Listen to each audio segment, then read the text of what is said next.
दिल्ली के मुख्यमंत्री अरविंद केजरीवाल द्वारा प्रवर्तन निर्देशालय के समन को नजरअंदाज करने पर सियासी जंग शुरू हो गई है। दरअसल ईडी ने केजरीवाल को समन भेजकर गुरुवार को दिल्ली शराब घोटाले में जांच के लिए पेश होने को कहा था। इस मामले में आम आदमी पार्टी ने कहा कि एजेंसी भाजपा के इशारे पर काम कर रही है, तो भाजपा ने पलटवार किया कि केजरीवाल जांच से भाग रहे हैं। अब खबर है कि ईडी दिल्ली के सीएम को फिर समन भेज सकती है।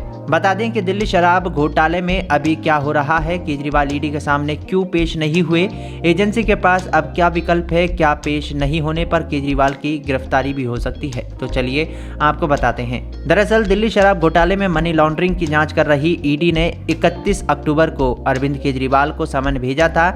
समन के जरिए गुरुवार को एजेंसी ने मामले में जारी जांच में शामिल होने के लिए केजरीवाल को पेश होने को कहा था। हालांकि अरविंद केजरीवाल प्रवर्तन निर्देशालय के सामने पेश नहीं हुए और पंजाब के सीएम भगवंत मान के साथ मध्य प्रदेश के सिंगरौली में रोड शो करने चले गए। इससे पहले इस मामले में सीबीआई ने दिल्ली के मुख्यमंत्री अरविंद केजरीवाल से अप्रैल 2023 में पूछताछ की थी। उस वक्त केजरीवाल को मामले में गवाह के तौर पर जांच के लिए बुलाया गया था। हालिया समन अब रद्द की जा चुकी है।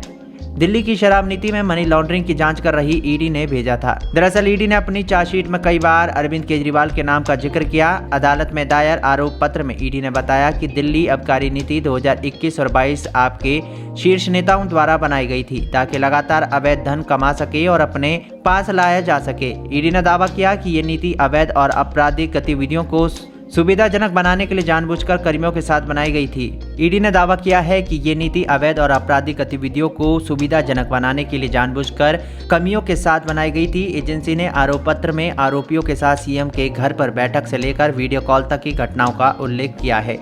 ईडी के समन को नजरअंदाज करने से पहले दिल्ली के मुख्यमंत्री अरविंद केजरीवाल ने ईडी को एक जवाबी खत लिखा। इस पत्र में केजरीवाल ने कहा कि समन का नोटिस अवैध और राजनीति से प्रेरित है। नोटिस भाजपा के इशारे पर भेजा गया है।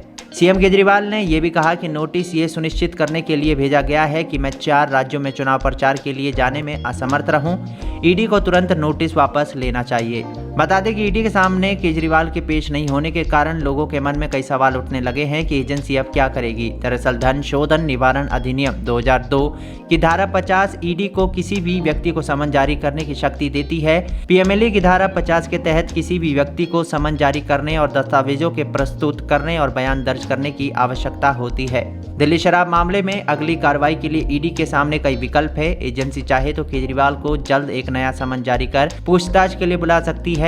अब ऐसे में अरविंद केजरीवाल के मामले में ईडी के सामने दूसरा विकल्प अदालत का है। जैसा कि केजरीवाल ने ईडी के समन को ही गैर कानूनी करार दिया, तो एजेंसी संबंधित अदालत का रुख करके उनके खिलाफ गैर जमानती वारंट जारी कर सकती है। दरअसल पीएमएलए कानून के मुताबिक कोई भी व्यक्ति ईडी के 3 ही समन को नजरअंदाज कर सकता है और उसके बाद जांच एजेंसी गैर जमानती वारंट जारी कर सकती है। उस स्थिति में केजरीवाल को अदालत के समक्ष उपस्थित होना होगा। यदि केजरीवाल एनबीडब्ल्यू की अवहेलना करते हैं तो उन्हें गिरफ्तार किया जा सकता है और अदालत में पेश किया जा सकता है। इस बीच ईडी के पास ये भी अधिकार है कि वो केजरीवाल के आवास पर छापेमारी कर सकती है।